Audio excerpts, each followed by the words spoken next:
مجھے پہلا احساس ہوا تھا جب میں نے پہلا حج کیا 62 میں، وہاں جو نظر آیا نقشہ، خانہ کعبہ کے گرد کھڑے ہوئے ایک سرکل دوسرا تیسرا چوتھا، شیعہ بھی ہیں، سنی بھی ہیں، بریلوی بھی ہیں، دیوبندی بھی ہیں، اصحاب ظاہر بھی ہیں، خارجی بھی آ گئے ہیں، کوئی ہے، سب ہے، لیکن کہیں بھی نماز کی ڈرل جو ہے وہ نہیں ٹوٹتی۔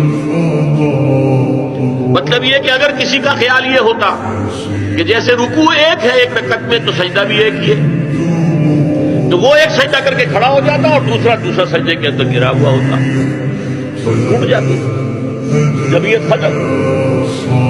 اور وہ کھڑے ہونے والا کہتا کہ یہ ناداں گر گئے سجدے میں جب وقت قیام آیا، اب تو کھڑے ہونے کا وقت تھا، یہ کیا دوبارہ سجدے میں گر گئے؟ نہیں، اتنے مسلک، اتنی قومیتیں، اتنی زبانیں، اتنے علاقے، نماز ایک ہی ہے، کہیں ڈرل نہیں ٹوٹتی، جمعیت ختم نہیں ہوتی۔ یہ سب سنت کی وجہ ہے۔ تو اسلام کی بنیاد قرآن اور سنت پر ہے۔